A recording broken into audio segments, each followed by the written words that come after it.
Hi, friends. Last week we read a book about leopards, and you shared with me one thing you learned about leopards. This week I thought it would be really good to do a book about honeybees because it is springtime and almost summer, and we're going to see a lot of honeybees flying around our gardens. So when we're done reading this book about honeybees, you can draw and label one thing you learned about honeybees. Busy honeybees. It says buzz, buzz. The hive is busy.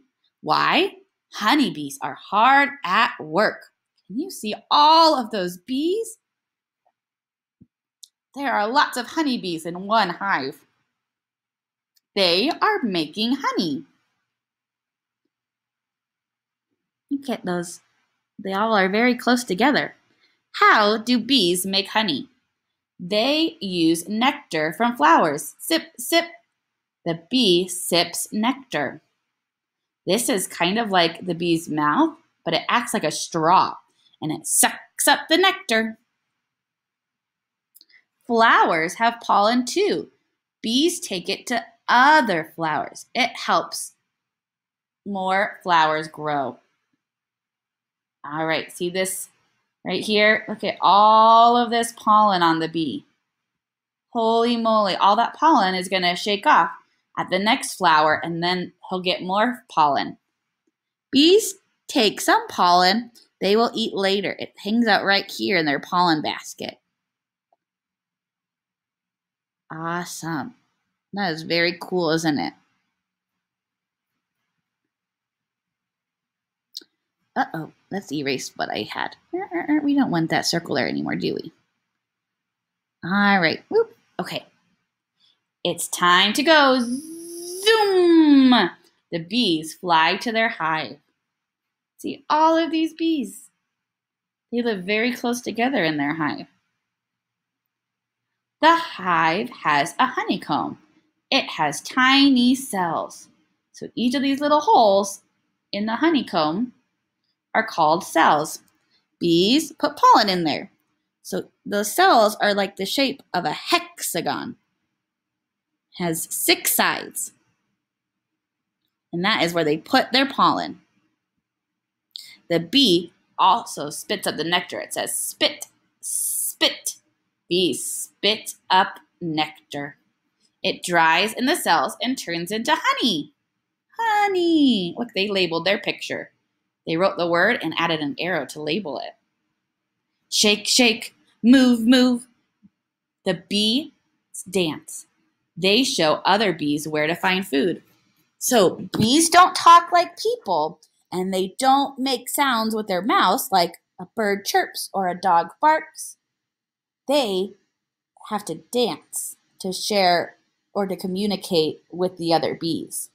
So if they want to tell the other bees in the hive where there's some yummy nectar, they have to give them their best dance moves. Bees eat the honey. Who else eats honey? I think they're giving us a clue, huh? I think they're telling us who might be eating the honey. All right, so we're going to look at this picture that's called Parts of a Honeybee, and then we'll read the picture glossary. Wings. So this is them labeling their picture too. See the word and then the arrow? That's how we label. Wings. Honeybees use their wings to fly to flowers and hives. Antenna, right here on their heads. A feeler on a honeybee's head that is used to smell and feel. The drinking tube. Follow the arrow. Right here, so that's that straw-like mouth that they have. A long, thin tube honeybees use to drink nectar from flowers. The pollen basket. There it is on the back. An area of long hair on a honeybee's back legs that holds pollen. So that long hair on their back legs kind of collects the pollen better than the little short hair on the rest of it. Oh, their stinger. Follow the arrow. Whoop. A sharp body part used to sting enemies.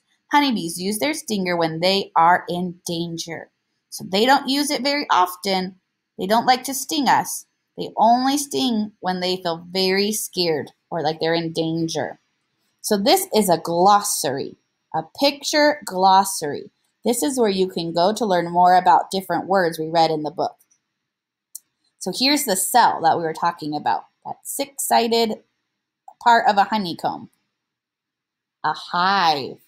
A hive is a honeybee's home. Honey, a sweet food that honeybees make.